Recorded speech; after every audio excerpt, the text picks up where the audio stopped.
Well, hello, hello, hello, hello, hello. It's Monday and it's 2017, which is a little bit clever. Here we are at VTTV in 2017. And so far, nobody's died, which is pretty damn good.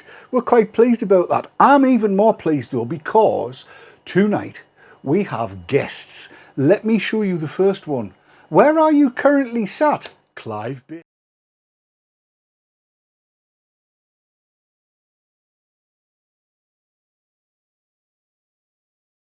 Shocked that you're in cold weather, because if I'd been you, I'd have been out in South Africa somewhere. No, that's where I'll be next week. Well, there you go. So Clive's joining us tonight, which is pretty damn good. We're very, very pleased about that. And we're going to be joined a little bit later on by John Fell. Now, I'd give you the introduction about John Fell, but I'm going to leave later for Clive to do the intro, because this is a little bit of a first, is this. We are actually doing something, we're going to be doing a bit of a favour for Clive. The idea is that Clive, as you know, is one of the nation's world's best advocates when it comes to e-cigs, and he needs to have a conversation about a particular topic, and we're not going to tell you what it is, and he's going to have that conversation with John Fell. So we're going to leave you in suspenders about that one, and I'm going to let Clive do the introductions, because this is going to be very important. This is going to put the skids under those that would oppose us. Now, you heard in the background, I'm absolutely certain of that, a very loud hissing noise. And if that happens again, very shortly, take the hint, Marco. That was me.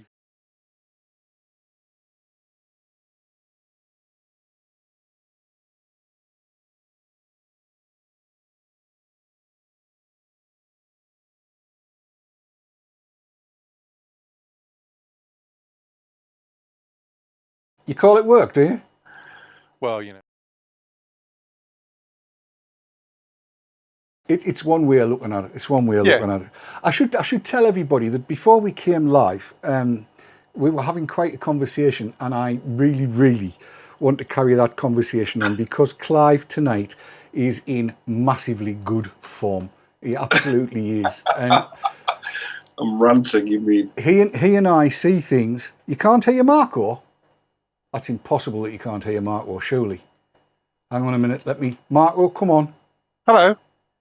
Right, let's. Hello. Hang on, yeah. Hang on, just a minute. I'm getting you there. I just need to check that I've got the audio right. Oh, you silly bugger, Dawn. I've got the wrong audio on it. My apologies. I do apologise. Can't get the staff. Well, you can, but you know, I need them here. So I'll just switch the shots. Can everybody confirm that they can hear Marco now? Can you hear me, people? I'm looking at chat. I'm waiting for that to come through. Well, I've got it on Periscope, which is quicker. Yep, we're all good. That was my fault. I do apologise. I have been a dick. But I'm allowed to be. So, right, Clive, come on, take full screen. You've been getting annoyed lately, haven't you? Yeah, I mean, there's like about 10 million different things to be annoyed by, but the state of science, particularly this stuff coming, stuff that's been in the news just recently, is just really getting on my nerves. I mean, we had that. I mean, I think that just like the weirdest scientific paper I think I've ever seen, where the authors tested what happened when they gave people accurate information about the relative risk of smoking and vaping. He said basically get far less chemicals in with vaping. What did they do? And of course, what happened is all these smokers said, "Oh, if that's the case, I'd like to try it." To which the researchers then concluded that this was a bad thing, because it would encourage them to take up vaping and become dual users. And being a dual user is worse than quitting in their world. So they concluded that people shouldn't, therefore, have this information. I mean, it's like surreal. Then they went further and said, probably it means that there's no way the FDA can ever allow these health claims to be made by vaping companies, because they're inherently misleading. they mislead people into vaping and therefore dual using. They never considered the possibility that people might switch completely, that dual using might actually be beneficial. It might be part of a transition from smoking to vaping, or all the good things that are in normal everyday experience of vaping. That was just not even considered, even though they actually asked that. They didn't let them try vaping, so they had no idea how strong their preference was. They just asked them these dumb questions. Well, so that's one thing. I mean, it's just like, I couldn't believe it. I mean, it's just off the scale in its weirdness. And I will write a PubMed Commons critique of it to add to the one that Peter Hayek's already done. And then the other one was this stupid thing in the Mail, where they seem to have taken a few sort of dollops of sperm and injected them with e-liquid and found that it affected them. I should just put out a warning at this moment, ladies and gentlemen, we're about to talk bollocks. We're going to be talking bollocks about bollocks, I think is the term of art. Unbelievable. I mean, to credit where credit is probably not due, but it is possible that they have actually done a reasonable piece of science. But we don't know because the damn thing's not been published. It's gone straight out of the researcher's arse and onto the front page of the Daily Mail. Stop sitting on the fence, Clive, and say what you really think. Well, I mean, with no methodology, no publication, no peer review, no nothing, completely anti-scientific thing.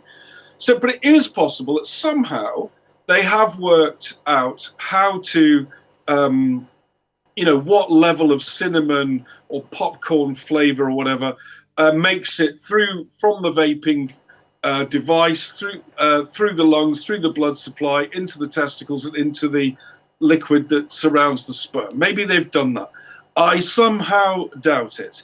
And my guess is that they just injected a load of e-liquid into sperm and saw what happened. And of course, that would be massively, traumatic. For a minute there, I thought you were going to say they'd injected it directly into the bollocks, in which case it would be massively uncomfortable. No, that would be very traumatic for all concerned. There's blokes all over the world at the moment crossing their legs and going, no. Exactly. So it is possible that they've done a good piece of science, but it's very, very unlikely, in my view, and completely irresponsible to go from a conference presentation straight into a national newspaper in a way that was going to put people off. I mean, what effect can that story have other than put people off? I mean, people even mentioned it to me in the pub the same evening, so it obviously got some traction, and it just puts people off. And they think they're doing health research, but what they're actually doing is encouraging people to continue to smoke. I mean, it's just completely stupid and irresponsible. Well, I tell you, it's even more irresponsible than that, Clive, the way I see it. Because if there is an issue, and with cinnamaldehyde, there's potentially, possibly, might be... There's a story there. There's a story there. Yes, there is. But what they haven't done in all of this, and I've asked the journalist, and bless her, Dr. O'Neill has decided to delete a Twitter account, so we can't get any more information from her. Not that I think she'd be likely to give it. But if there is a problem with cinnamaldehyde affecting men's little tadpoles, then no matter how it's ingested, if the quantities in the bloodstream are high enough, it's going to cause that problem. Yeah. And it would appear that she's quite happily said, well, e-cigs do this, so I'll just leave it there. Because, obviously e-cigs are only used by people who were smokers, so we don't give a shit about them. I'll leave it there. People eating cinnamon buns, we're not worried about them because we don't look down on them. But it could be bloody important, and she's patently stopped researching well before she should have done. And I think that's disgusting. I've got to be honest. That disgusts me more than the fact that I think she's telling lies. And I think, I mean, come on, let's face it. She's a bonny looking girl, I'll give her that, and I don't mind if anybody thinks it's sexist. She's very nice, so she's not going to have any problems getting samples, that much is for certain. She's got a jam jar full of jizz, and then she's taken 120 mils of cinnamon flavoured e-liquid and tipped that into the jam jar, left it to fester for 72 hours, and then stuck the tadpoles under the microscope and gone, they don't look very well. That's not helpful. Well, if that's what she's done, I mean, I've not seen anything on what she's actually done, but if that's what she's done, it's completely ridiculous. It's not even science. It's just some weird kind of witchcraft or something, they shouldn't be doing that. They shouldn't be getting any money to do it. They shouldn't be presenting it, or it's completely misleading. But I mean, there is a thing to pursue here. There is a story perhaps about cinnamaldehyde and some other things, but test some actual vapors. The obvious thing they've not done, they've chosen 35 blokes who don't vape, who are on some IVF treatment or something. So there's these guys who are on this treatment. They've picked them rather than getting a sample from someone who vapes and going, well, let's have a look at that. Now, that would be the obvious thing to do. And if you find that there's some damage in there, and people have done those same experiments with smoking, they do find there's some damage. If they find that there's damage in there and it's significant, fine, game on. There's something to investigate. Yes. But why choose people who don't vape to get your sample from? When you could have even done an experiment that says, look, we've measured this. There's always been concern about it. It turns out when we got it under the microscope, there's no difference. There's no effect. Be reassured. Actually, that would be good, helpful science, because it might give us a sense that there's no cause for alarm about these things. Well, yes. But that's obviously not going to make it onto the, high up in the Daily Mail's, rankings for clickbaiting. Well, you see, I could write the headlines for them if she would just take a little bit of advice, because patently what she needs is to find some male vapors who are using cinnamon heavy liquids and to enjoy some right arm exercise, right? She needs... Well, you might get more people taking it up if you make that offer. Well, yes, right. And so on Twitter and on all of the social media, the headline, the request would read, "Are you a wanker? Do you vape cinnamon? We need to hear from you," with a picture of her, right? People will be queuing up to go down and demonstrate their ability to fill a sample bottle. And then she can have a look at them. She can have a look at the liquids that she's been using. She can examine the tadpoles and then turn around and tell them whether they are in fact likely to impregnate their partner the first time of trying or not. This isn't rocket science. It isn't. And it just seems to me that she's determined a conclusion.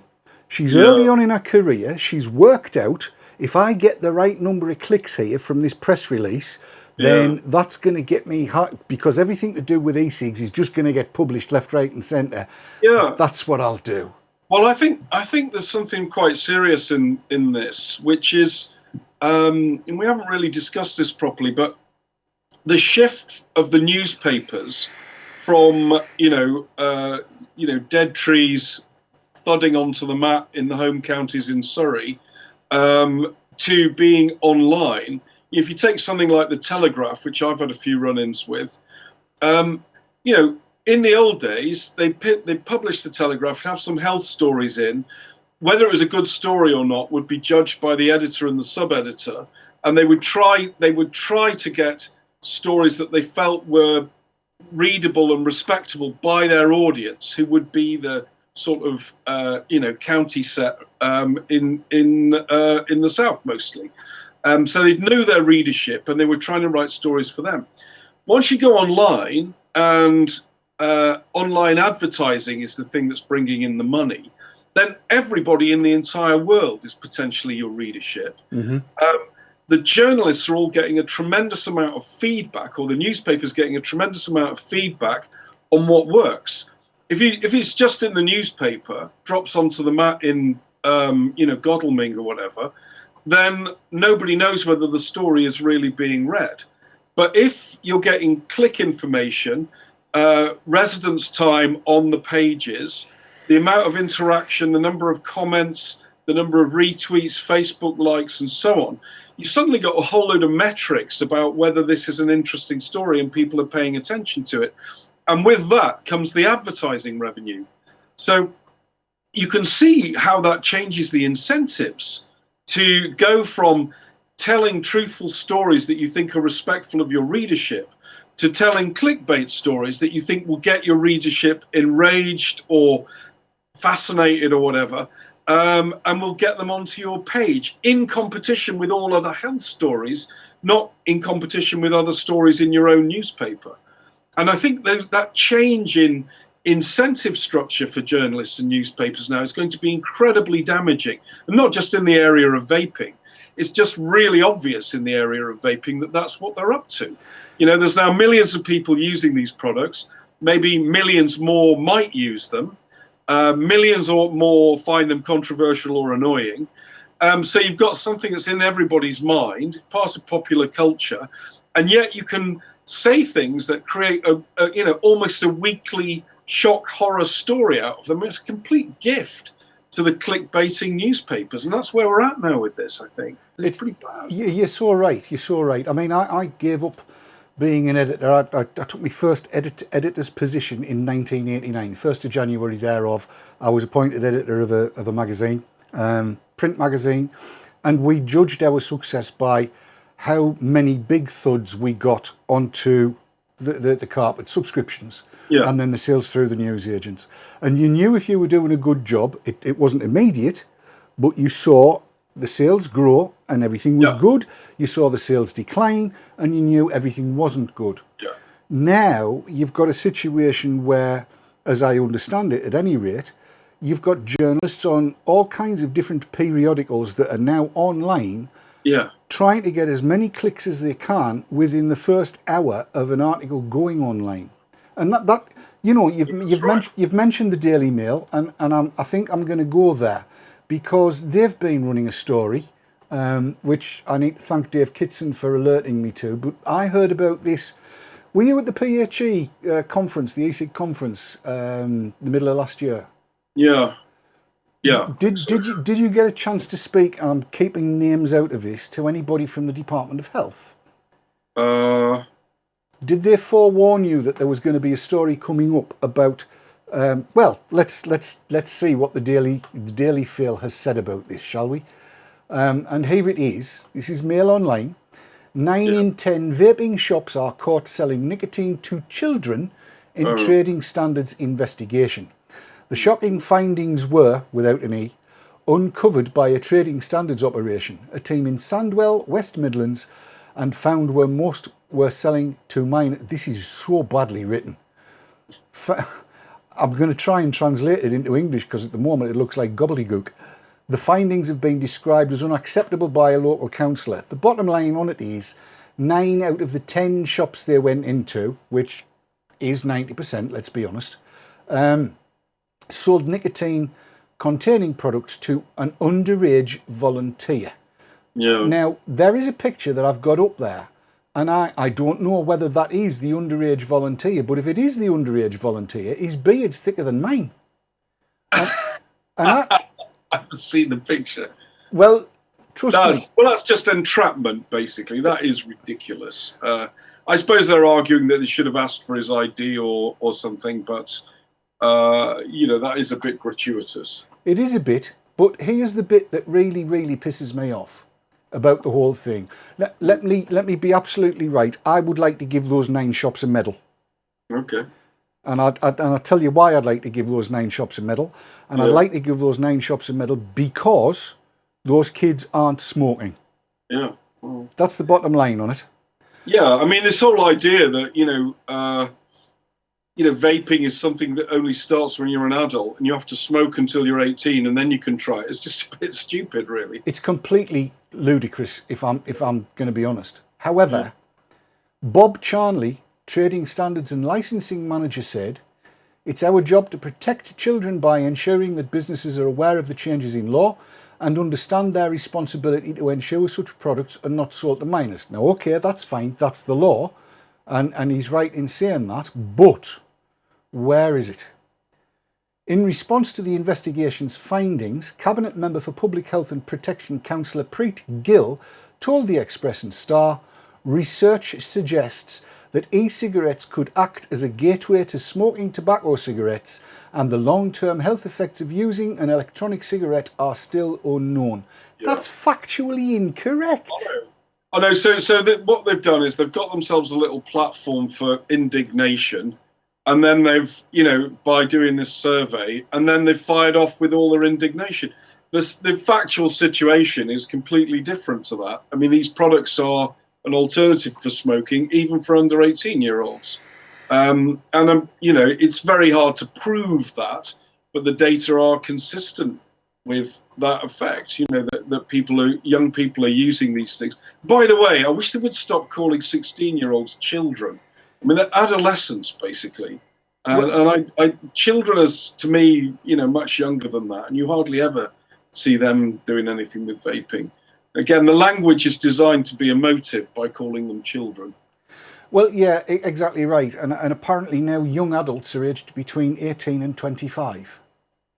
Is that right? That's youth now, is 18 to 25. Okay. All right. Children is anything up to 18. Now, well, that is just ridiculous. Well, it's somebody said on the Periscope chat that keeps on coming up, which we're watching, and I'm trying to get to it. They've said, how old were we when we started smoking? Well, I'll put my hand straight up and say I was 8. Marco, how old were you? Sorry, I was muted. I was 12 when I started smoking, kind of on and off. And then I probably started all the time, 14, but I kind of started at 12. I've got a few comments, and also I'm just wondering, the picture they've used on the Daily Mail of that bottle of Simple Co e-liquid, obviously taken off their website, because I've just been on the website. Now, I can't remember the guy's name from Simple, but I'm pretty sure he's not going to be all that happy about his brand being in that advert, and in that piece, rather than that article, because that is kind of saying that it was that liquid that was being sold to minors. Or it was in. So no, just by the by. Christian, that's who you're talking Christian, about. that's it. Christian, yeah. He's a nice guy. Now, he's from my part of the world. He is, yeah, and it's good stuff too. Going back to a little bit earlier, what Clive was on about the clickbait. Gillian Golden said in our chat, what Clive is talking about is extremely relevant in Ireland, where online editors take advertising revenue from NRT manufacturers on smoking-related stories, e.g. the cover of the HIQA report last week, pre-ordered ads to coincide with big stories because they know vapors will flock to clicking on them. Oh, well, she's exactly right. I mean, look. Nothing surprises me anymore. I mean, we know Google's pretty good at getting adverts in place if you're doing a Google search, and the number of times I've been presented with bloody NRT ads when I've been doing research on e-cigs is ridiculous. But Dave, it's not without its failures. I mean, I get adverts for stone crushers and quarrying equipment. What the hell have you been Googling? I don't know. I keep getting stuff for basically making cement. And, basically large scale stuff that costs like £2 million for crushing rocks. Well, I would check your wife's internet history. I don't know. There must be I must have some pervy quarry thing going on. I don't know what it is, but it's definitely not foolproof. You haven't been Googling how to get rid of certain people in public health, have you? Well, only if it can read my mind. Right, very boring on Periscope has said it's because Clive rocks. Oh, very nice. Yeah. Sorry, Marco. Yeah, well, the other thing that's kind of in the back of my mind on this particular story is how old was the child that went into these shops, and did they look of age? Now, I've already said that I started smoking at 12. I was drinking pints of bitter at 12 as well. I looked 18 at 12. I was 6 foot tall. I weighed 12 stone. I had size 12 feet. I was a big lad, and I looked like an adult. So if they'd sent a little weedy kid out that obviously looked 13, or if they sent someone out who looked 18, 20, because a lot of the kids these days look a lot older than they are, if they looked reasonably to be of that age, i.e. not a child, not a minor, then the vendor wouldn't think to say, you look a bit young. So, it's really subjective as to how the person looked that went out. Well, I think, what they would argue is if there's any doubt, you should look for ID. But I think if the young person that they use looks 18, 20 or something, it's just a form of entrapment. They're not actually testing whether the vape shop is responsible with regard to young people. They're trying to catch them out, which is a sort of different sort of thing. So I'd see that as a form of entrapment rather than a sort of legitimate measure.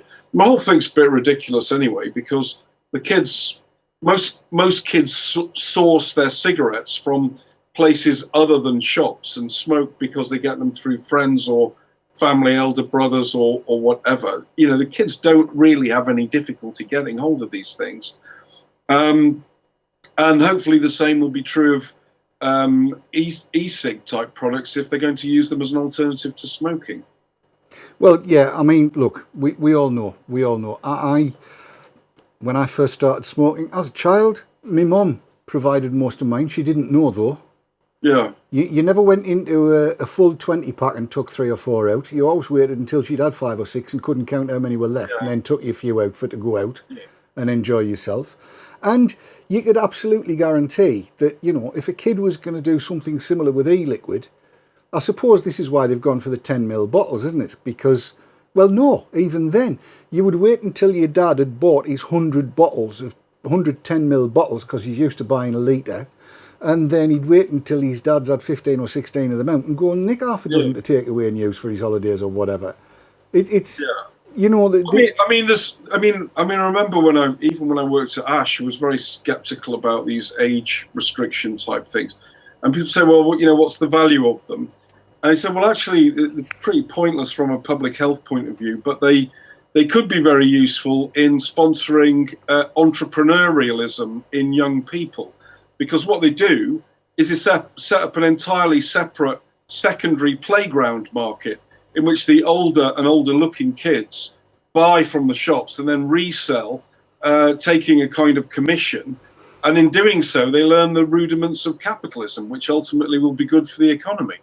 Yes. So, you know, that was the main benefit of it. I don't think it really stopped anyone. But I've heard conflicting evidence on that now. People say these age restrictions do make a difference. So, you know. Well, the proof of the pudding's going to be in the eating, because we'll see in terms of youth smoking prevalence, once we get past May the 20th, if but you see, that's going to be confounded as far as public health is concerned, because plain packs will be in, and that's going to get all the kudos. E-cigs is going to have nothing to do with it, is it? Yeah, well, that's right. That will be seen as the big thing. But yeah, I mean, everyone will claim everything that they did was the cause of anything that's good that's happened, and everything everyone else did the cause of everything bad. Yes, absolutely right. But I have just seen that one John Fell has just joined our hangout. Good evening, John. Hello, everyone. Happy New Year. Thanks for having me. Oh, I'd quite forgotten about the Happy New Year thing. Thank you very much. Happy New Year, everybody. We're so far into it. I'm even remembering it's 2017. Now, for some reason, the Hangouts tonight are playing silly buggers, and unfortunately, I can't get to my mouse to be able to click on individual people. So I'm going to have to wait until folks are actually on screen before I can do proper introductions. So, John, speak again. We'll all stay silent. Hello, can you hear me now? Yes, we could hear you. We just couldn't see you. Yes, we've got you. It's good. Absolutely spot on, perfect. Great. Excellent. That's exactly what we like. Now, I mentioned to everybody earlier on what we're going to be doing tonight, that there is this little segment in the show where you and Clive are going to have a conversation, and that's going to get edited and made into a nice video and stuff like that. And I should let everybody know that we agreed this, we worked this out a couple of months ago, and it's taken till now to be able to get it all together. But I'm so pleased that it has, because I follow John on Twitter, and if you don't, you should. It's John Fell 73, isn't it? That's right. That's correct, yep. John Fell 73, dead easy, JONFELL 73. If you're not already following him, follow him. Do it now, because I said so. That's good enough. And what's going to happen is Clive and John are going to have a conversation. Marco and I'll jump in and butt in when we need to. So what I'm going to do is hand it over to Clive to be in the chair. I'm going to shut up until he asks us to speak. So he'll do John's introduction, and then you're going to hear about this. And this is important. Trust me on this one. This is vital. Clive, it's over to you.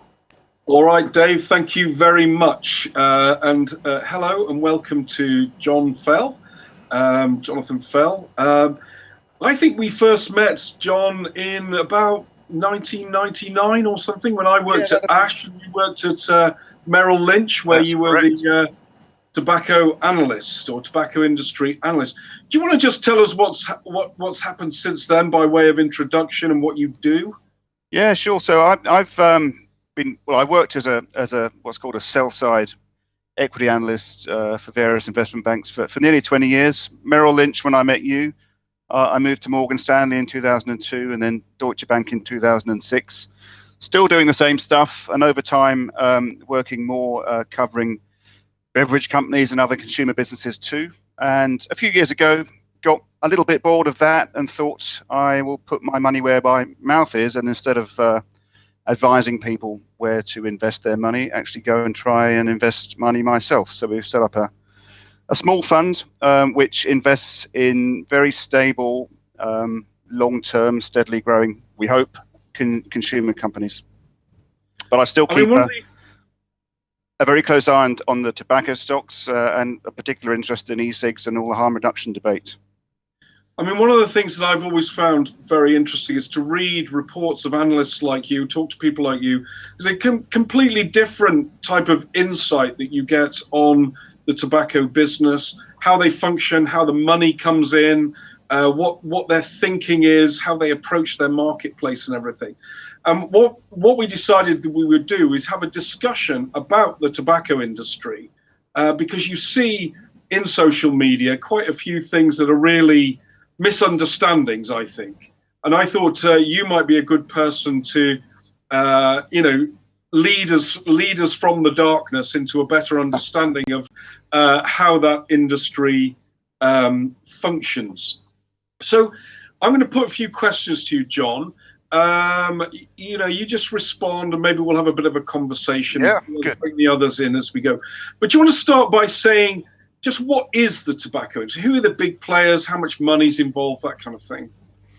I mean, tobacco is still a really massive business, and it's quite concentrated as well. So as you look at the world tobacco industry outside China, which is still a state monopoly, actually. So 40% of the world's cigarettes are consumed there. But everything else in the world, there's really 6 key players. 4 of them are international ones: Philip Morris International, BAT, Japan Tobacco, and Imperial Tobacco. And then you've still got 2 big US companies as well, Philip Morris and Reynolds American. BAT owns 42% of Reynolds and is in the process of trying to buy the rest of it. But it's a really massive industry. So I looked it up this afternoon. The market capitalization of those 6 companies is $535 billion. Wow. Their revenues ex-tax are $105 billion. And they probably last year made around about $45 billion of operating profit. Wow. Okay. So it's a big business. And I think I'm right in saying that they've most of the big companies have far outperformed the stock exchange in recent years. Is that right? That is correct, yeah. As long as I've been following the tobacco industry, which is 20 years, they have been the best performing sector in the US and the European equity markets. And if you go back much further than that, actually 100 years, you can go back in the UK and the US, that outperformance persists over that time as well. So it's been a remarkably profitable industry and still is, despite all the challenges that are thrown at it. So, I mean, given that they are perhaps the most reviled industry there is in public terms, and apart from banking, incredibly tough policy measures coming in, enormous taxation, how do they manage to make so much money? Well, I mean, there's various factors in that. I mean, one is obviously the product is, in common parlance, addictive. It's very difficult to give up. And outside the US and Scandinavia, where you've got a fairly large base of snus and snuff users, and until e-cigarettes came along, that there were no close substitutes for cigarettes either. And in a funny way, that the regulation and tax cements the industry's position and cements the profitability as well. Regulations scare away competitors and create barriers to entry in the industry. And even the tax, because such a large proportion of the retail price is tax in many markets, it actually disguises the industry's pricing power. And they can put up their prices by a few pennies, and that has a big impact on their bottom line, but not very much of an impact on the retail price. Yeah, so I don't know if this is true, but I'd heard from I think someone at VAT that Australia was one of their most profitable, if not their most profitable market per unit, even though it has some of the toughest tobacco control policies and highest taxes. Would that sound right to you? That is correct. I mean, Australia is probably well, it's definitely not as profitable as it was because you've had a price war the last couple of years. But yeah, the markets with the highest regulations, and Australia's one, Canada would be another, the UK have the highest profitability, highest EBIT margins, and you could plot a scatter graph of tax rates and margins, and there'd be a pretty good link between the two, actually. And again, it comes down back to that pricing PowerPoint. It's fascinating, isn't it? I mean, you pile on the taxes, and the companies make even more money.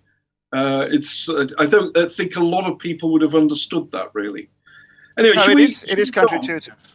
Yeah, it is, but it's interesting. You see why they can just raise the prices under the umbrella of the high tax.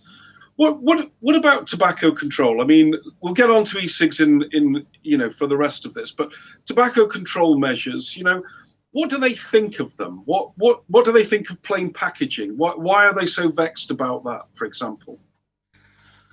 I mean, first of all, I don't think any tobacco company that I know, the big ones, is against sensible regulation. They are trying very hard to be responsible businesses, having frankly not been responsible or not, certainly not as responsible as they are now when you were running Ash and going back 20, 30, 40 years. They were like gangsters then.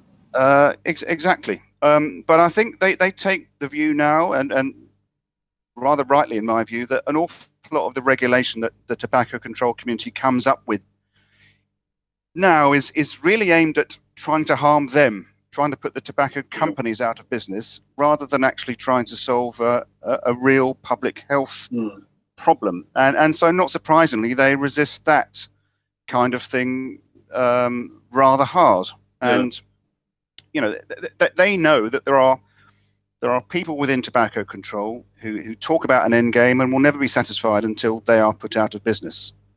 And if you're faced with those kind of people who have a lot of power, then your only realistic response is to actually fight everything that they propose. Because if you don't, they just tick a box and move on to the next thing and the next thing and get further down the road of marginalizing you. So the tobacco industry has to fight. I don't think they always like fighting. I think they would much rather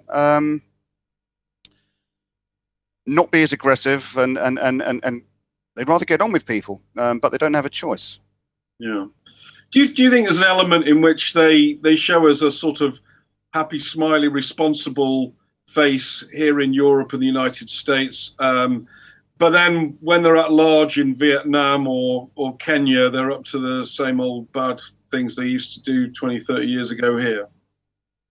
I don't think so. I mean, they're such big businesses that it's impossible for anyone like me to ever go and check them out and check every market and see how they're behaving. But I think the way the world has evolved, and you see this with all sorts of other companies as well, the Nestlés and Unilevers and the big brewers, you can't get away with behaving badly in any market now, really, because you're always under scrutiny. Everyone's got a mobile phone, everyone's on social media, and you have a lot of campaign groups who are dedicated to trying to sniff out bad behavior. So, that's not to say that there won't be instances of people doing the wrong thing. Any company, any government, any society has that happening.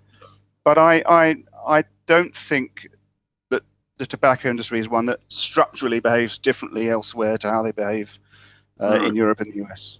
Let's get on to e-cigarettes then. I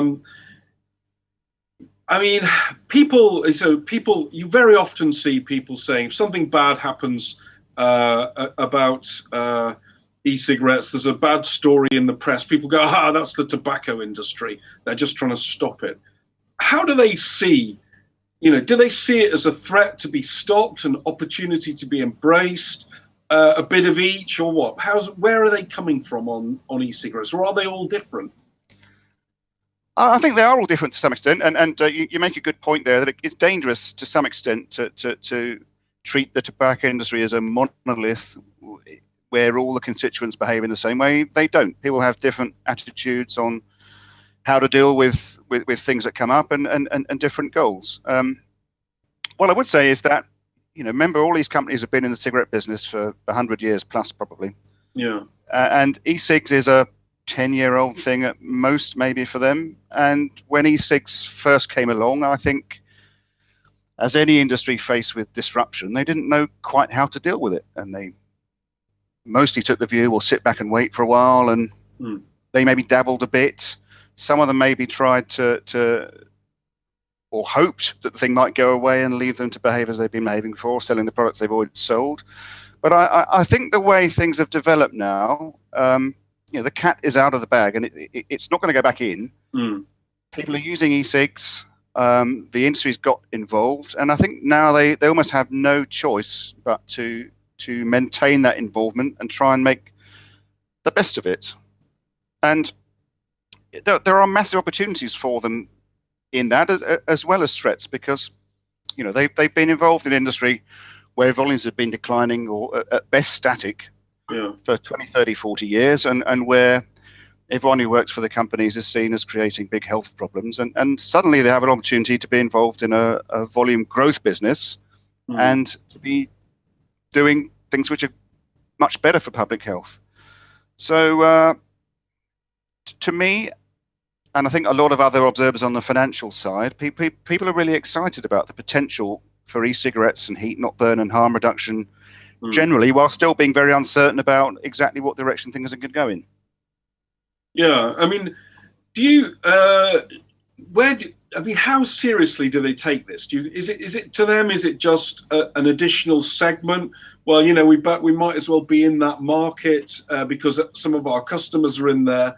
Or is it a strategic thing where they're eventually seeing the industry change? Like Kodak, the move from film to digital cameras, where there's a complete structural shift in the industry. Or is it more like, here's Coca-Cola and here's Diet Coke? Well, it's probably a bit of both. I mean, I guess the thing with cameras is there was a point when digital cameras became so obviously much better things than the old film products that nobody wanted to use film anymore. And, with cigarettes and e-cigs, we're not at that stage yet.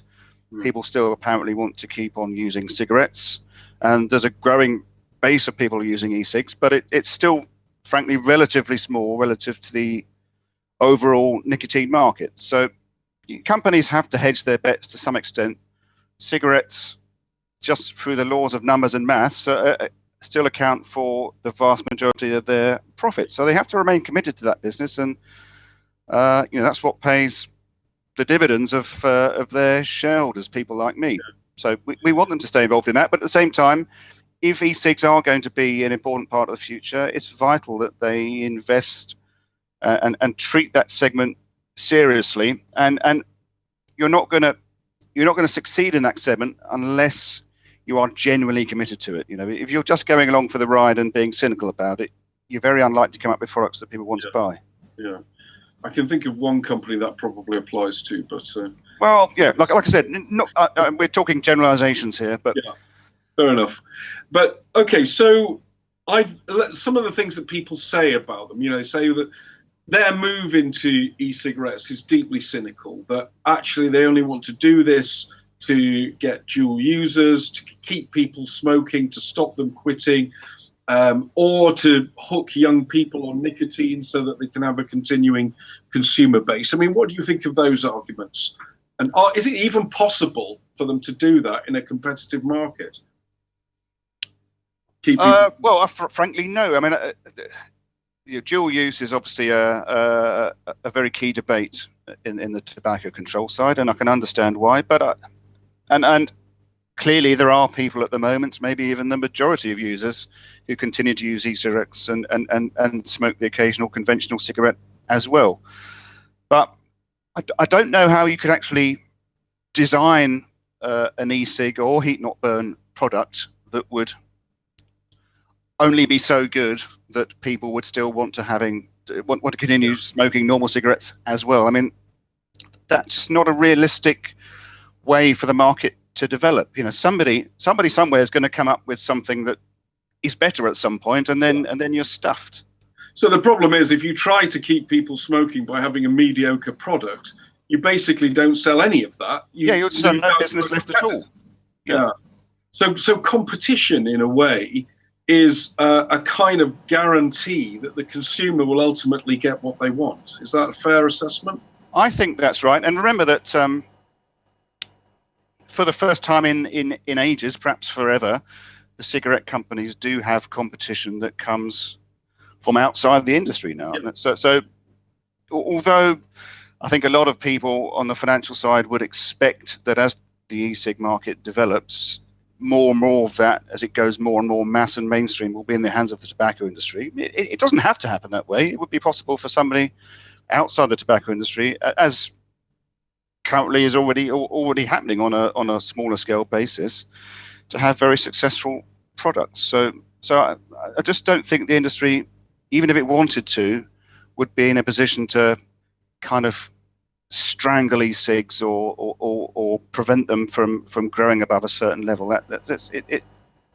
The world is too complicated for that to be a strategy. Well, one way that could happen, though, is through regulation, isn't it? You basically you mentioned barriers to entry earlier. You make it too expensive, too difficult to be in the market. Suddenly the only people left in the game are the big tobacco companies or maybe pharmaceutical companies. So one of the interesting things here is the interaction between regulation and innovation and the diversity in the market. Yes, and you know, this is where the debate can get a bit heated, and I completely understand why you know, some people in the vaping community are concerned about what the tobacco industry is up to. But my sense is that, again, not universally, and maybe the position has evolved over time, but I think most of the big tobacco companies now are in a position where they are not holding out the hope that regulation is going to save their legacy business, give them an oligopoly. And you know, again, I think if anyone did take that view, it'd have been extremely difficult and dangerous position to hold, because then you'd be reliant on someone else saving your business rather than actually coming up with strategies and strong enough products to create a strong business on its own terms. And you know, as an investor, I wouldn't want to own a business that was dependent on some sort of flaky regulation rather than actually just a good company selling good products. I mean, I think the danger in the United States is that the FDA will do that for them. Actually, the regulation is so demanding and so burdensome that you could only really imagine the tobacco companies and one or two others struggling through it and getting products onto the market. You know. Yeah, and this is, I think that's a really key point, Clive. And you know, to me, if there's a threat to harm reduction from regulation, it is being driven by overzealous and maybe risk-averse regulators and governments rather than the tobacco industry. I think that's right. And I don't think they are pushing it either. I don't think they are saying, give us more risk-averse and more onerous regulation because it'll stuff all our competitors. I think that's right. I mean, as far as I can make out during the EU TPD process, they played a relatively straight bat and weren't using that as an opportunity to wipe out the competition. I think in the US with the FDA stuff, it's maybe a little less clear, and you did have Reynolds and Altria arguing against open systems and things like that. But that was a couple. What's your take? What would happen if somebody tried to do that, or suggest? Well, I just think it's utterly unrealistic. I mean, the number one thing that would happen first off is that any CEO who said we're going to stop making cigarettes next year or whenever would probably lose his job because shareholders would be up in arms. Yeah. As I mentioned a bit earlier, for the moment, the conventional cigarette business is what generates all the cash and pays the dividends, and these businesses wouldn't exist without that. So that's an impossibility. And the really key point is that there are still millions of smokers in the world who seem to want to smoke, and as long as there's a demand for those products, somebody has to sell cigarettes to them, and if it's not the tobacco industry, who else is it going to be? Yeah. So I think there's people in the tobacco control community, in the less progressive wing, for want of a better way of putting it, who use that argument almost as an excuse for not engaging with the companies, because it's like setting an impossible hurdle for them ever to meet. Yeah. And it's an excuse to say, well, I'm not dealing with you then. But that's not living in the real world as far as I'm concerned. No, and they would give up their markets, and then someone else would take it. There wouldn't necessarily be any. It wouldn't wipe out smoking. No. And then the other thing is, if the industry really wants to make reduce harm products a success in the future, that's going to require enormous amounts of investment in R&D, in production, in marketing, and distribution. And where's that money going to come from if it's not coming from the legacy conventional business? And that's where Philip Morris and BAT and all those others are finding the money at the moment to invest in the future. And if you cut off that cash flow stream, they'd be stuffed. Well, it's an interesting question. It's almost like an oxymoron. Is it ever possible to be ethical as a tobacco company? You're actually in that marketplace. That marketplace exists. People buy the products. What if they're not going to pull out of cigarettes in one go for the reasons you say? The chief executive will be fired and replaced by someone who doesn't do that. What is it that they can or should do if they were pushing towards doing the best that they could for society? I mean, what are their constraints and what stops them going further? What do they have to square? Well, I mean, everyone's got their own ethics. My view on this is that it's much more sensible to engage with the tobacco industry and encourage them to behave in the right way, rather than say, you can never be ethical because you're a tobacco company, therefore we're not dealing with you. If you go that route, you actually probably force the industry into ever less responsible hands and perhaps magnify the potential damage to public health. How can a tobacco company behave responsibly? Well, it can run its conventional cigarette business responsibly and effectively. Not actively target kids, not market to people who they shouldn't be marketing to, act as an effective excise and revenue collector for the government, farm responsibly, treat customers in developing countries responsibly, but also then continue to invest in future, much less dangerous products. Yeah. And I think that's what most of them are doing.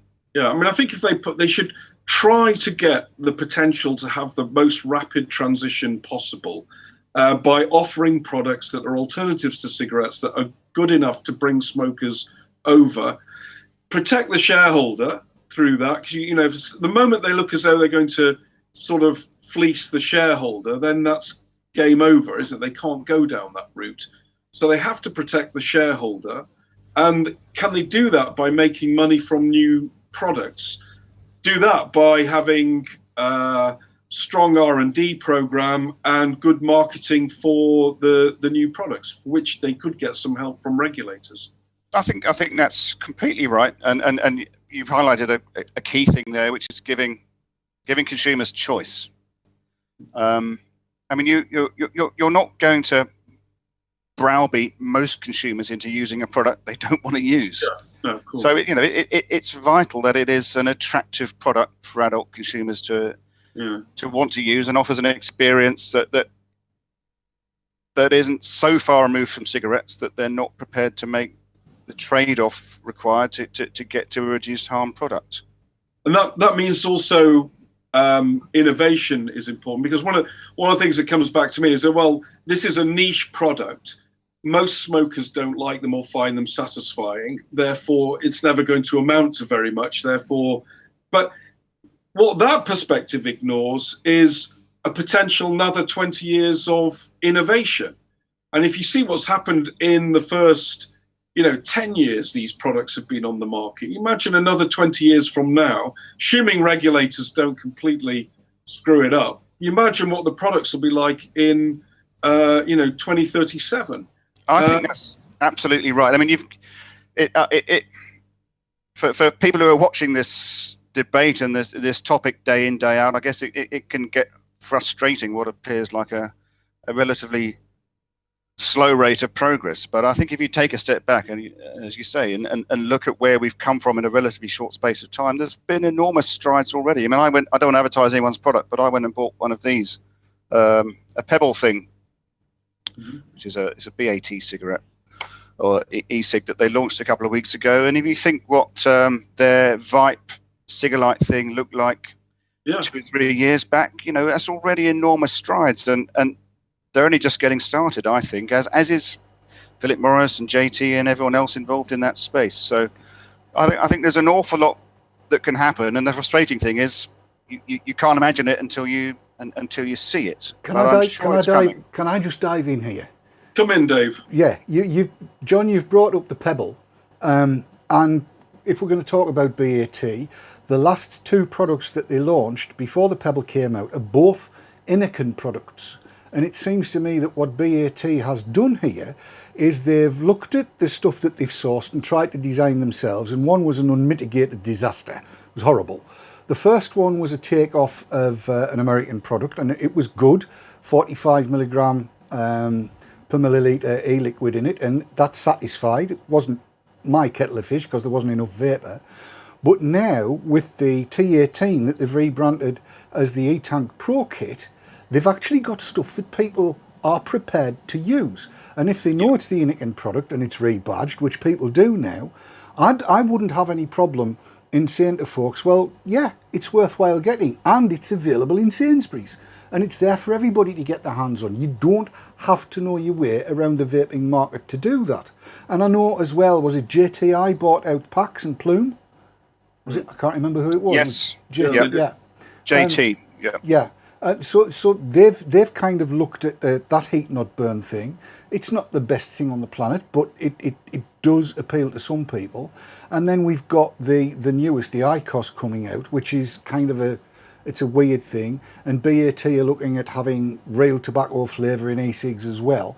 It looks as though they're prepared to innovate, but it seems to me that they're being hamstrung as well by this notion that many people have, that because they're a tobacco company, they're inherently evil. And I'm not sure that's the case, is it? I don't think it's the case, no. And again, to some people, the tobacco industry is always going to be tainted, and no matter what they do, they'll be bad. But I think if you ever meet anyone from a tobacco business, you realise very many of them are trying to do the right thing in difficult circumstances, and I think many of them do a very good job. I think Dave raises an interesting point about their innovation model as well, which is, you don't just have to stick a load of, people in white coats in a lab and say, come up with a brilliant product. When you're those sort of companies, you buy it in. You acquire the intellectual property or the companies, and then you use your, technical and marketing muscle to bring the product to market over, much larger market. And there's an element of the companies doing more of that, actually. And that's a model that's used quite a lot in the pharmaceutical industry, I think, isn't it?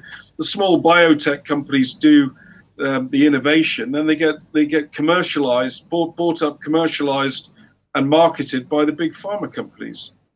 Yeah, that's a great point. I mean, I think you're actually seeing this in loads of consumer business now. People, the Unilevers, the Procter & Gamble's, the Nestle's. The historic model used to be that they had a massive R&D team in, white coats, hiding away, doing really exciting stuff, and then they produced something they thought was clever, and then the company would try and find a way to use it in a product and excite people. That's not a great innovation model, in fact, because what you really want is to find out what the consumer is after, and then design a product to meet that need. And companies have worked out that if you're going down that route, then it doesn't make a lot of sense actually being entirely closed off and having R&D only internal. You need to look at ideas from everywhere and buy in what you can and collaborate. And that's the model for not just for tobacco companies now, but all consumer businesses and many others. And that's one of the reasons I think why generally the rate of innovation across many businesses is accelerating. Well, it's an interesting form of sort of almost natural selection in the marketplace. You know, the small companies produce something consumers want. The big companies buy them and take it to scale. You know, that is the way that things are progressing now. Then they don't need the R&D resources. They just buy the companies that look as though they're going to be successful, or the IP that looks as though it's promising. Yeah, I think that's right. And you know, maybe I've in watching the vaping industry and debate over the last few years, one of the things I've picked up on is the sort of, in some quarters, a general disparagement of the industry for not having come up with very exciting products so far. But you've got to remember that until e-cigs came along, the cigarette business hadn't changed in about 50 years. The last innovation before that was a filter. So they had a business model that had no innovation for donkey's years, and suddenly they're faced with a situation where they have to change very rapidly. And it's not surprising it's taken them a little bit of time to. Well, all their innovation effort was going into legal arguments, fighting off class actions, and and then trying to get regulations that suited them, and trying to fight scientific battles, not into making the product. I mean, they obviously have done some things to the products, but that's where their mojo has been. It's been in court and in in legislatures and in the scientific press. And then they wasted probably quite a lot of time after that trying to make combustible cigarettes safer. Yeah, realizing that was a bit of a no-hoper. But they spend a lot of money on those types of activities. But now you think you're right; they're in a much more constructive vein. Yeah, and it's interesting where the breakthrough has come, because e-cigs are not particularly high tech, and heat-not-burn is not particularly high tech. It's not really rocket science. What really seems to have made this work is battery technology. Yes. It seems as though there's an energy source now that replaces the combustion process, that is sufficiently energy dense and sufficiently power dense that you can make a reasonable consumer product out of it without it being the size of a breeze block. And therefore we've just hit the point now where we've got the keystone technology, the battery, and then all the innovations now coming in on the back of that. And that's, I think, why it's happening now rather than why it didn't happen, say, 10 years ago when these products were pretty lumpy and awful looking. I think that's a really good point. And then I'm just way off from being a technical expert on this kind of stuff, but I think after batteries, then there's another big area on focus on ensuring the consistency of the experience for the user, and the consistency of the temperature and the vapor that's being inhaled each time, and looking at, do you use a coil and wick, do you use some fancy ceramic or mesh thing? And I think that's also going to be a big area where we see lots of developments in the next few years. I'd also like to see ease of use. I mean, I tried to get a friend lined up starting on e-cigarettes, and I must say I found the whole process of really engaging with the technology quite baffling. It seems to be quite complicated to get to the really good products. It's still, I think, quite complicated to get started. You can start on something like Vipe quite easily, but moving straight into the more high-end products, I think, is pretty difficult still. So maybe some innovation to be had there. Yeah, I wouldn't underestimate that. I mean, I think when you think of innovation, it's easy to think about clever scientific stuff that's very, very complicated, which is important. But if you're really trying to make a product which is making a big difference to everyday people, then it has to be simple to use and have mass appeal. And that's a very big focus for innovation efforts as well. I mean, think about Apple. I mean, they're great products. I don't know how way advanced they are versus their competitors in terms of the capabilities, but it was in the ease of use and the packaging and the look to me that Apple really made the big leaps and bounds. No, I agree with that. But there's that job to be done as well. I'm going to ask you in a minute what is sort of do some crystal ball gazing. But Dave, Marco, I wonder if there's any questions have come in on chat or Periscope or anything. People got things they'd like to ask Jonathan? I'm sure there is. Mark, are you back with us? Because I know you dumped. Yeah, I dumped. Yeah, my browser crashed for me. Yeah, there's been a lot of stuff whizzing by. I've just been reading and listening at the same time. Gary Dibley asked some time ago now, how much do you think the tobacco industry have spent to put a shadow over the effectiveness on e-cigs? But I going back to what we said a little bit earlier, I don't think they really are being cynical about this. You know, I think earlier on there may have been some missteps and some uncertainty amongst some of the companies about how to handle this, but I think they've tried to do the right thing, and I think to the extent that there's a shadow being put on the effectiveness or the health aspects of e-cigs, a lot of that is coming from what you might call rogue elements in the tobacco control field rather than the companies themselves. I mean, I think the big guys are all investing very large amounts of money now in trying to make these products successful, and it'd be silly for them to be muddying the water on the other side of things to try and protect their combustible cigarette business, because it won't work. I agree with that. Any more questions?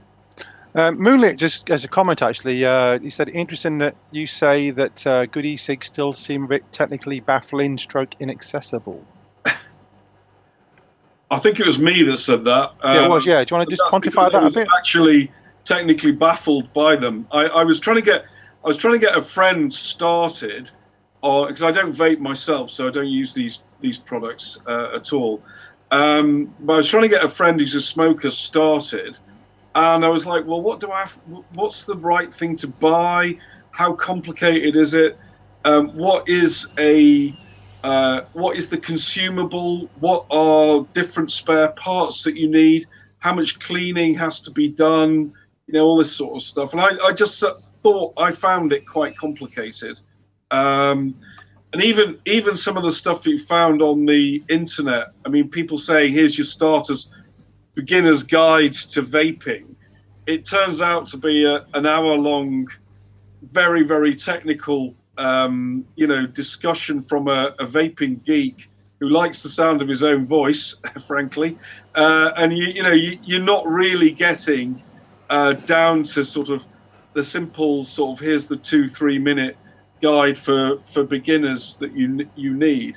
And I think one of the things the tobacco companies or some of the they're quite often disparage the cigalikes or the simpler second generation things, but they do have the virtue of being pretty simple. So I'm just telling you my experience. I was baffled by it. I went on the internet to try and find good information, and I came away confused, to be honest, more than enlightened. Well, it's very difficult. It's very different from smoking. That's the problem. For people that are looking to make a switch and have no experience and perhaps don't have anybody beside them that can help them, because to smoke is dead easy. You take one out of a packet, you stick it between your lips, you spark your zipper up, and that's it. You suck on it and it works. That's it. That's exactly how it works. When it comes to even this, there it is, right? The Vape E-Tank Pro. It's an Anakin T18. I went and bought that at Sainsbury's, and it's a consumer product. You know, you can go and buy Easter eggs at Sainsbury's, you can buy anything you like, but nobody tells you how to use them, and they don't know how to use them. So I bought that, and if I'd just been on me Todd, there was no e-liquid came with it, and there was none in the box. I mean, this is why I think the vape shops are quite an important phenomenon, actually, and that the retail end of this, I think, is actually quite interesting, and the sort of sense that they're raising their professionalism, they're becoming quite high tech environments now, with a lot of knowledge sitting behind the counter, which I think if you're trying to encourage people to take up vaping, assuming they're not all wiped out completely by the TPD, then I would say, you know, a visit to a vape shop is perhaps a good way to start. I mean, I don't know what you think, Dave, what you would add, or Marco, what you would actually advise, you know, people to do. But that's what I would. Marco? Marco? He's on mute. He's on mute, is he? Sorry, I was just trying to get a message through because there's other stuff that we probably need to cover. All right. Yeah. What I would, it's very difficult to know. I mean, I would really need to know how somebody smoked before I could advise them on something that they would want to pick up and use full time and make a full switch to. But I would never ever suggest anybody just made the switch. It can be that easy, but you've got to find what works for you. And I don't think yet that many of the tobacco companies have really realised that. And I don't think they've got their pricing structures at the point where it's easy for somebody to get involved and do the experimentation that's required. I think they've looked at the printer ink model. Yeah. So the price of the E-Tank Pro, which is the latest tobacco company piece of kit I've bought, is not excessive. It's 20 quid or whatever it happens to be, and that's fine. You go into Sainsbury's, you pay 20 quid. You go home, and if you've been lucky, you've got a bottle of liquid, but it's a bottle of liquid. And then you go back for another bottle of liquid because you didn't like that one. So there's another 3 quid gone, and then you go on for another one because you didn't like that one, and there's another 3 quid gone, and so on and so on and so forth. And I think it's the wrong model, because the bottom line on it is e-liquid, as things currently stand before all excise duties and everything get involved, is pennies to make for a big tobacco company.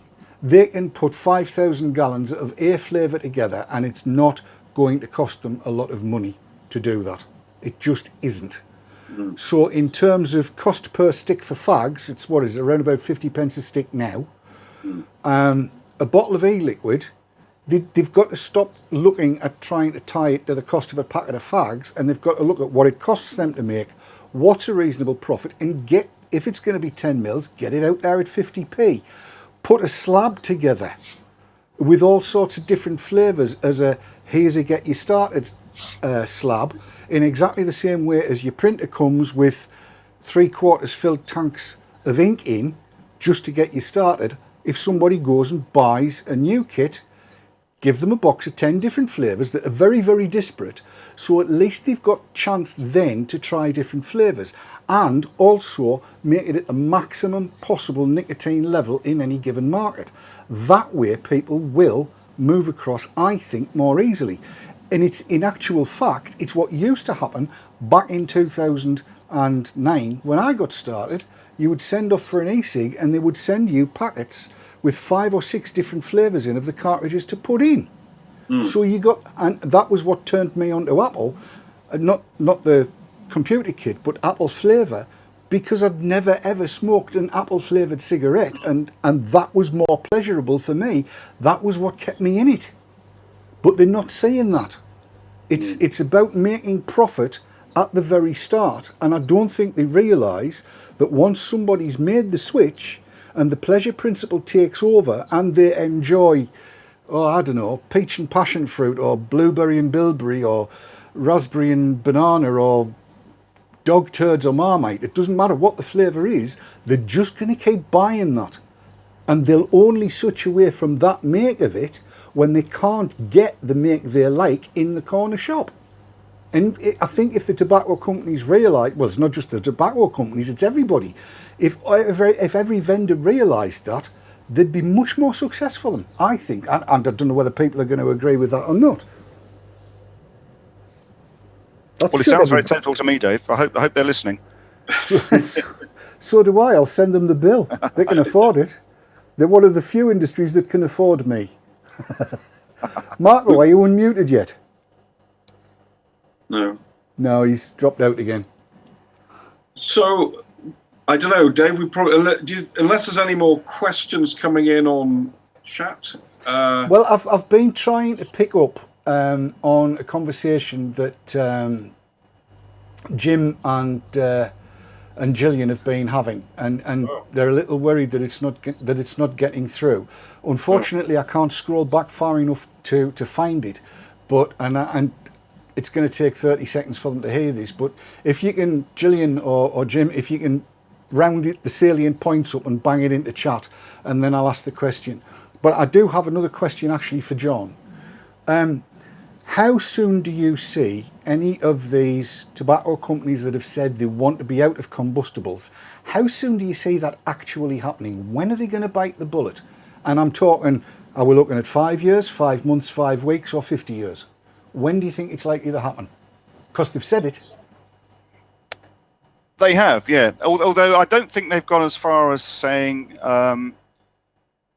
they would do that irrespective of what the consumption base was doing. So, you know, as far as I can tell, for a company to make that shift, they'd have to have had consumers move with them.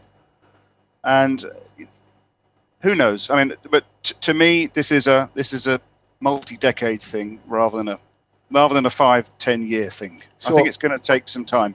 Maybe it'll be quicker, but I think as we look at worldwide markets, it's going to take some time. So it's not going to be a Swedish match.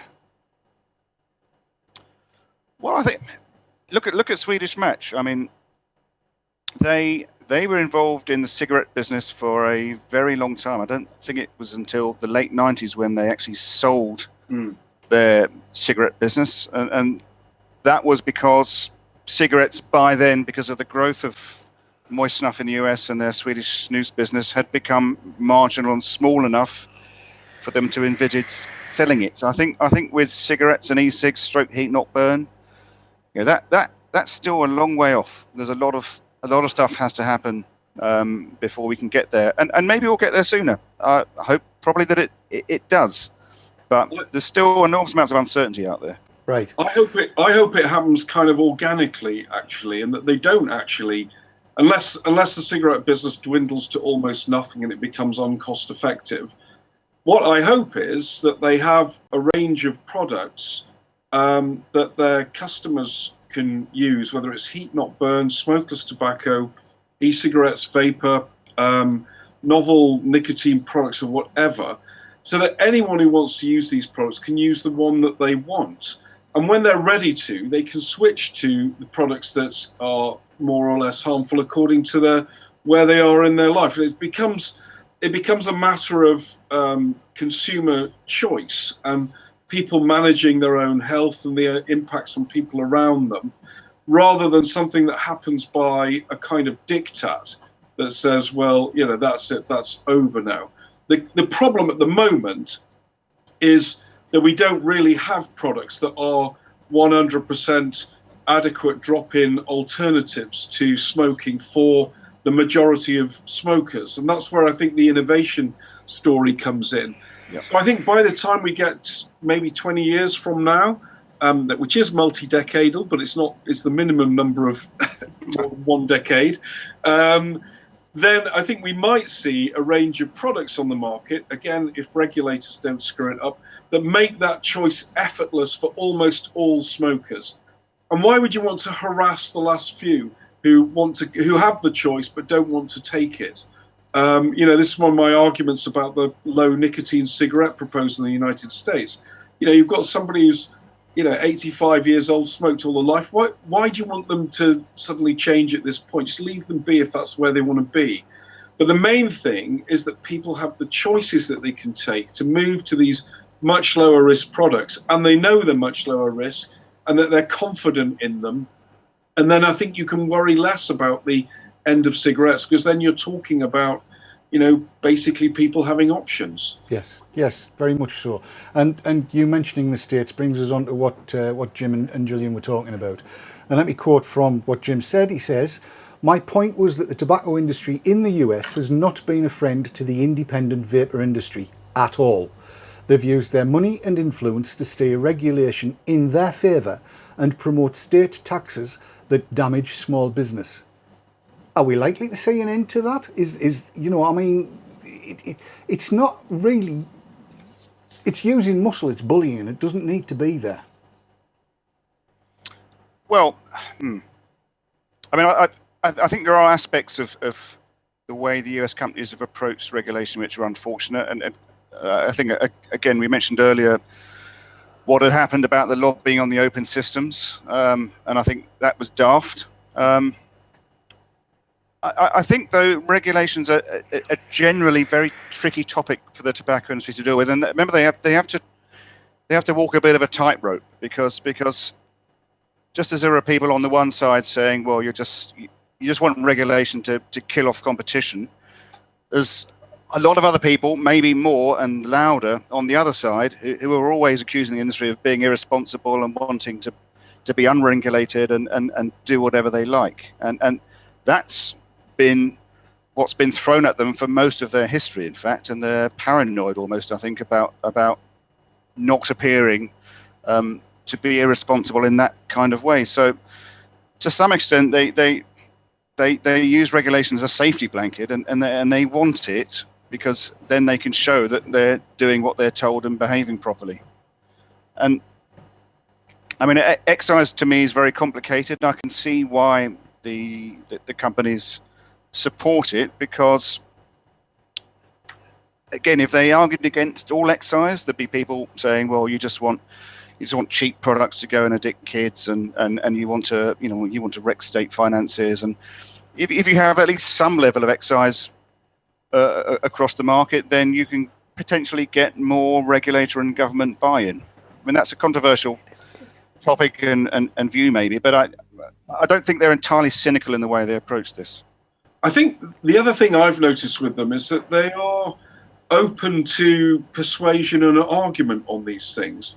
I mean, I've myself have tried to engage with Reynolds on the open tank, the open systems point, and I think I can't take credit for this, but I think they have come off that position now. I don't think they are now railing against open systems in the way that they once were, which I think was pretty crude and predatory. They were trying to shut down a particular type of competitor to them. And I think on taxes, they're all thinking about it in a way. They're not sure what to do. They know what their existing model looks like, but I think they're trying to work out whether this is something that should be taxed, and therefore they're open to some sort of persuasion. I don't know. Also, Dave, you did make a good point, though. I think in the way you put the question there, which is that, I mean, there are lots of different constituents in this debate, and there are going to be points in time at which independent vaping companies, vapers, and the tobacco industry are completely aligned in what they want to achieve and have a common enemy. But there'll be other times where the interests are really quite different, and people are after different things, and that's normal in human life, normal in coalitions, and just because at some point somebody does something you disagree with doesn't mean they're bad and evil. It's just that's the way the world works. And I think it is important to remember that these are businesses with a commercial agenda. Well, yes, I was going to say they are going to look after their own interests at some important points. Yes, in other areas that I take an interest in, motorbikes, I've got to introduce motorbikes at every possible opportunity. The same thing happens, and I've noticed now, whereas Harley Davidson kind of ruled the roost in the States as far as motorbikes were concerned, I'm now seeing that the metric cruisers and the Japanese bikes, the Chinese bikes are taking over there, and they're lobbying for different stuff because that's what they're good at. So the Japanese bike makers, for instance, have got all the mod cons, liquid crystal displays, LED displays, they've got ABS, they've got link brakes, they've got all kinds of stuff going on, and they can do 250 miles an hour at the top of their range. And then you look at Harley Davidson, which actually has technology that's probably still very much grounded in the 60s. There's analog dials on just about everything, and I'm not decrying them because I'm buying one. I happen to like Harley Davidson. I like the way they feel. But the Japanese bike makers going into the States now are pressing for regulation that benefits them and the bikes that they make.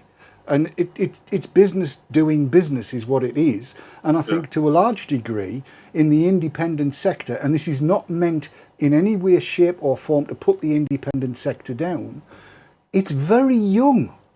And they're still learning, and they don't have that great weight of money behind them that allows them to play the same kind of games and employ the same kind of tactics.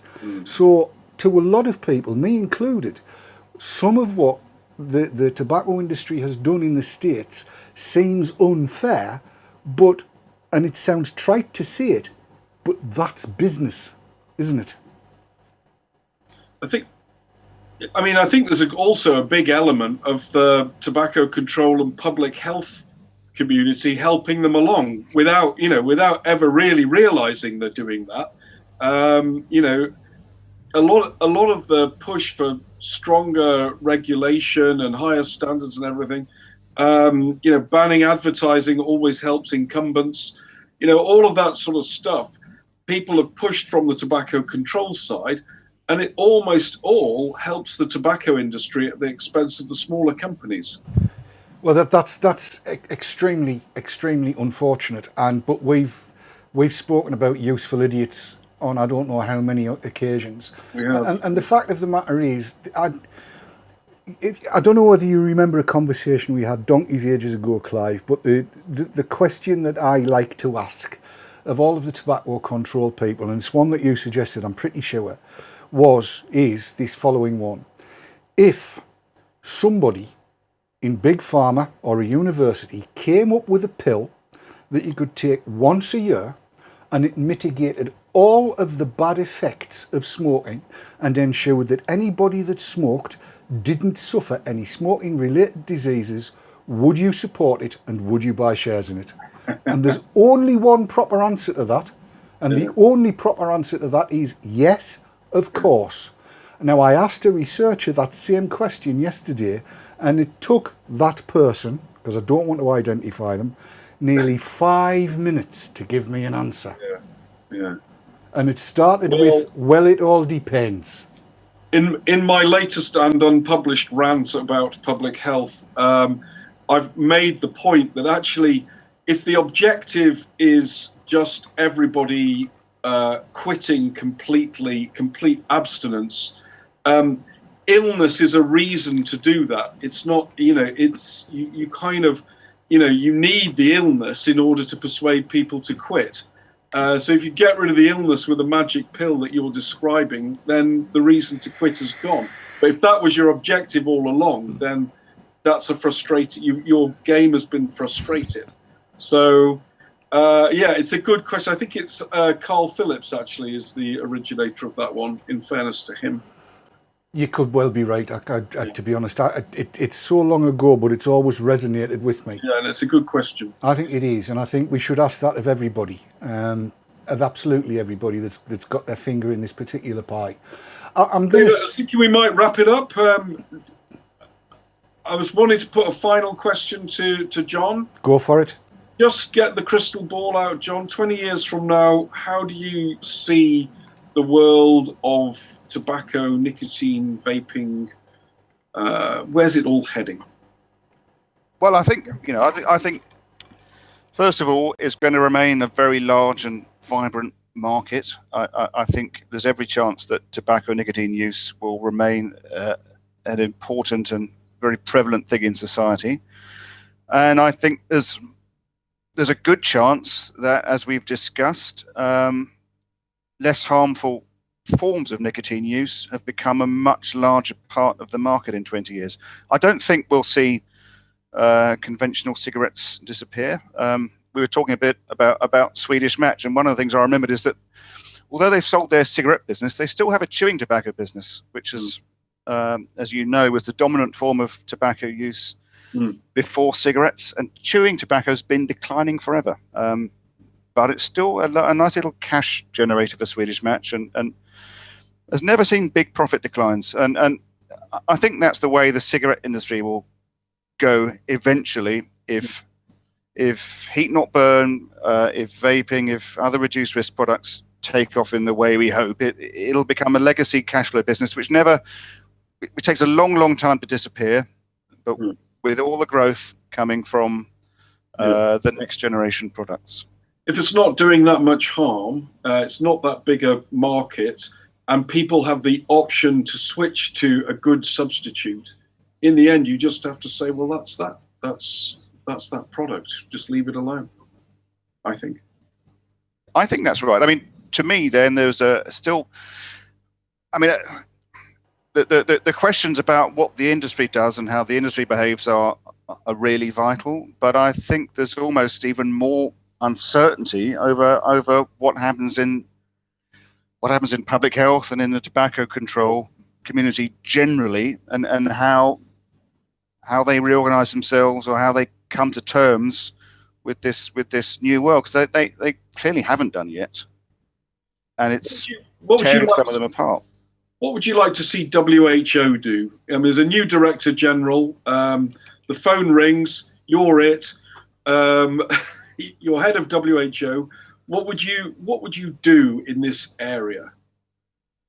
Well, I would have a clearing of the stables, and I would embark on I think a sort of educational campaign about what the tobacco industry is, and there's this sort of bizarre thing that's gone on with the WHO now, and this whole article, I think it's 5.3, isn't it? That's become this excuse for having nothing to do with the industry at all because they're bad people, which means they interpret everything the industry does as bad. So, oh look, they're doing more bad stuff, and you've got a vicious circle, and these people are. Very often when I read the stuff, just appear very and basically ignorant about what is going on in the industry and what the tobacco companies are doing. And even if you don't want to talk to them, just looking at the web and on the financial presentations, reading the reports, there's enormous amounts of information available about what is really going on. And I think a first step would just be revisiting this sort of ridiculous hiding head in the sand attitude that, well, if we pretend that we can't talk to them, then they'll go away. I mean, there needs to be a rethinking about how to engage sensibly without compromising themselves with the tobacco industry. I think that's right. I mean, we have the proof of concept in the form of Swedish snus and the company, a tobacco company, Swedish Match. There's no doubt, and the academic research on this is crystal clear, that there's been a major public health success in Sweden as a result of that particular tobacco product. It has been more beneficial than all the tobacco control measures put together. It's a complete outlier in Europe in terms of smoking-related disease, and for men in terms of cancer, heart disease, and respiratory illness. Yet, it still falls under Article 5.3, and they are still demonized and excluded from all discussion, even though the product that they make and sell is responsible for a major public health success. And it's that contradiction I think we're going to see a lot more of in the future, because more of the bigger companies are going to have a business model that in some ways looks more like Swedish Matches. They're selling they're selling nicotine products that don't do that much harm, and there's a public health dividend as a result of that. I think that's absolutely right. Harm reduction has really exposed the intellectual dishonesty that goes on in relation to that Article 5.3, especially. And I think that's if I was at the WHO, I'd regard that as a real weakness and something which you need to find a way to deal with quite quickly, because they're exposed there, and as time goes on, they'll probably make themselves look more and more ridiculous. I think that's a very good place to end, John. Thank you so much for that. It's a very interesting conversation, and I look forward to seeing the edited highlights. Yes, indeed. Thank you, Clive and Dave, for having me. It's been I've really enjoyed this too. Great, thank you. Thank you. Good, right. Before the pair of you decide to toddle off, yeah, I'm going to say something, and I want your reactions to what I am about to say. Because, John, you are a shareholder of tobacco companies, are you not? I am, yes. Therefore, the fund I manage is, and I own shares in the fund. So yeah, I'm a shareholder, and I should say that I've been doing this with my sort of hobby hat on, and I should have at the start that none of what I said should be taken as investment advice. I have to say that as a kind of disclaimer. That's fair enough. Right. The fact that you're a shareholder and you run the fund means that you get to go to all the annual general meetings and stand on your back legs and say things, don't you? Yes, yeah, and you know, they have analyst briefings as well and meetings with investors, but you get to discuss with senior management what they're up to and Right. express views to them as well. I'm gonna say this on behalf of vapers, and if I get it wrong, vapers, I apologise. But here is a message I would like you to give to the tobacco companies.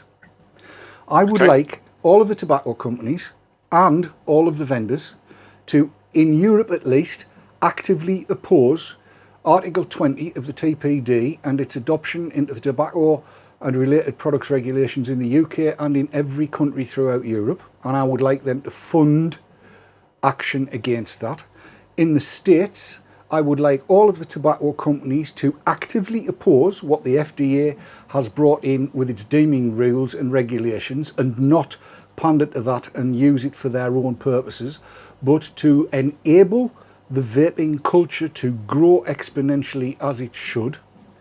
And that's really about the size of it. I would like the tobacco companies to help vaping grow the way it should. And that's a message that I would like you to deliver as well. But before you answer, I'd like to hear whether Clive agrees. Yeah, obviously I think both the TPD and the FDA's deeming rule are completely ridiculous. The FDA one being far worse. I mean, the thing that the companies have to think about is whether they are the right people to carry the message about deregulating, or undoing the TPD.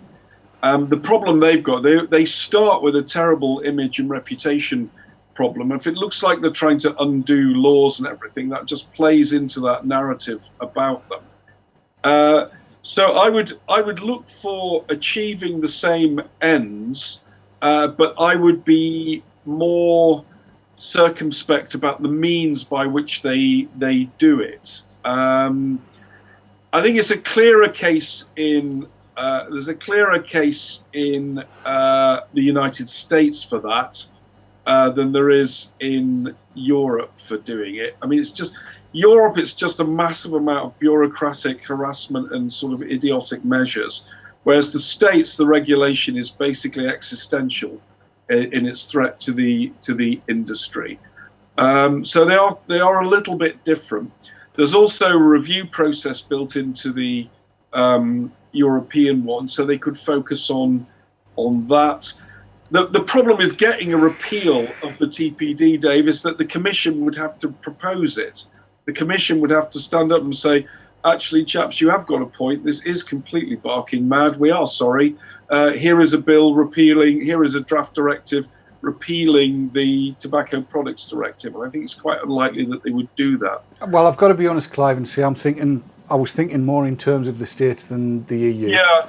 Well, the States, I mean, they're obviously in the States, it's an interesting thing because there's a challenge, not from the mainstream tobacco companies, but from Nicopure and the Right to Be Smoke-Free Coalition, which is the independent vaping sector.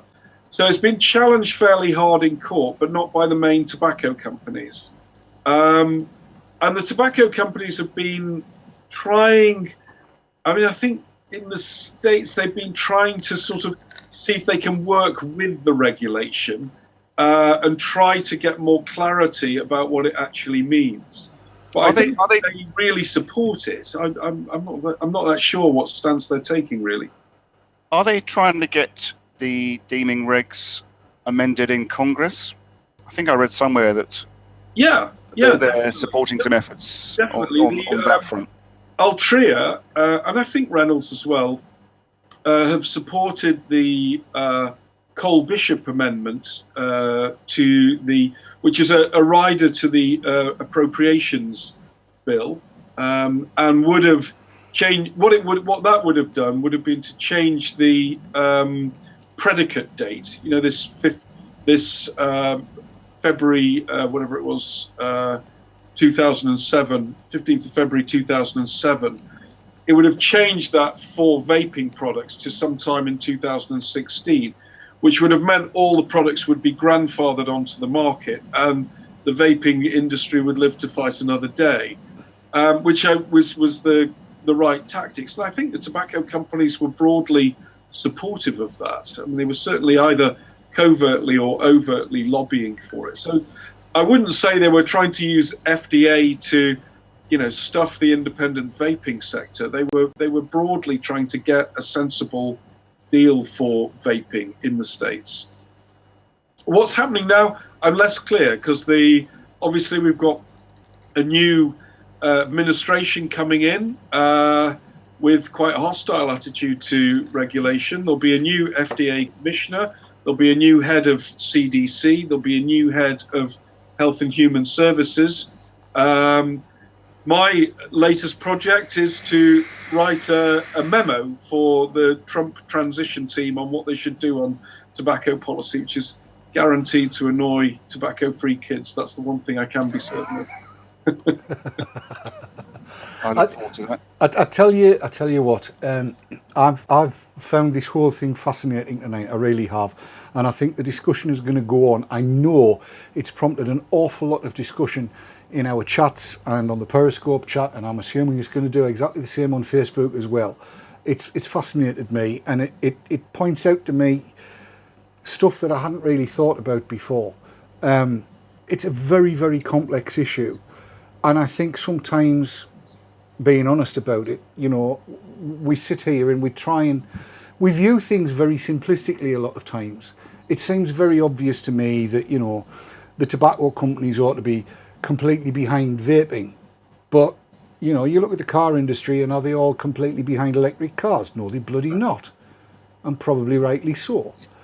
And it's for some, it's a toe in the water. It seems that for some, they're actually serious about it.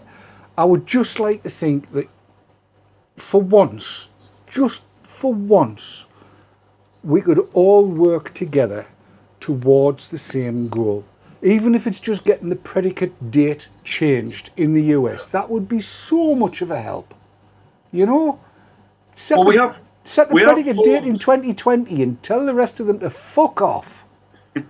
Sorry. We have formed a little coalition in the US. I was out there in I think October for the FDLI conference that I was a participant in, and we had a breakfast meeting with all the different advocates and sort of various bodies who were involved in lobbying in the States, and they did have a common purpose as it turned out. I mean, they're a little bit prone to arguing with each other. But I think we've got a pretty good alliance out there now that's working, talking to each other, coming up with common strategies and everything. So I'm a bit more optimistic about the States. And I think, although I'll be honest, I think Trump is an unmitigated disaster in every way for the world. It's probably not an unmitigated disaster from a vaping regulation point of view. I mean, the guy is so totally random. We don't know where he's going to come out on anything, really. But I don't think we'd be thinking of any significant changes if Mrs. Clinton had been elected president. We'd have seen that Democratic consensus. We'd have seen appointees who would be hostile to this. And now we at least have all the cards thrown up in the air. We just don't know quite how they will fall to the ground. It's a really strange set of circumstances, and as you will well remember, Clive, after the black balloons thing in Brussels, we were across there talking to MEPs, and I sat with one who said that even though we might win an individual battle, even though we might get Parliament to back where we want to be, those who oppose e-cigs will never stop. No, they won't. They'll keep on going until you bury them. And I would just like to think, and I know it's naive, I would just like to think that the global tobacco industry would look at all of this and work out, because this is true, if they flogged e-cigs rather than cigs, they'd make a lot of money, especially if they stopped the tax. The bottom line on it is the profitability for all of the tobacco industry as it stands at the moment is much higher on e-cigs than it will ever be on cigarettes, purely and simply because of excise tax. If they would only just bloody well realise that and stand up against excise tax and duties and sin taxes, the world would be a better place. That's a naive view, I appreciate that, but I also think it's true. Well, I think what matters is whether e-cigs are very price sensitive. So if you put the price up and the demand drops rapidly, which is more or less what we've seen in Italy, then you're right. Basically they can't bear taxation. If the demand is very inelastic and doesn't change very much when you put the price up, then basically they can bear taxation, and they can have the pricing model that we have with cigarettes, which is that they can increase their margins under the cover of taxation. So I think time will tell. I mean, we've argued. I mean, I did a piece for the New Nicotine Alliance on the European Union's efforts to add tax to e-cigarettes. And I think the evidence in that shows that they are very price sensitive and that they really can't bear tax. You get very large effects on the demand, and that's the sort of framing of the argument I think we need to make. I think you're absolutely right. So I'm going to ask John. There's the message. You're going to take it for us, please? I am. Yeah, I'm going to pass all of that on. And I generally think it's. I wish people would take the opportunity whenever they can to challenge the tobacco industry and question them about this kind of stuff, because they want to have dialogue, and they might not always like what you say to them or what you ask them, but they want to hear what people say and want to talk, in my experience. So I will certainly pass that on, and I think it's generally always a good idea to challenge them and ask what they're up to and get them to explain themselves. Yeah. Good. Ring round the CEOs. My number is 07739 898 171, and I'm available 24/7. I'm not going to stop arguing. But you can always invite yourself to go and speak to them, Dave, and give them these views in person. I mean, I'm sure they'd be delighted to talk to you. I'm too expensive for them, Clive. All right. Look, I'm gonna wind this up now because It's late. it's getting on, and we've had people sitting here talking. The conversation in various different chats has been absolutely ginormous. Marco, do you want to bring anything to the table from chats, or the various different chats, before we disappear? Marco,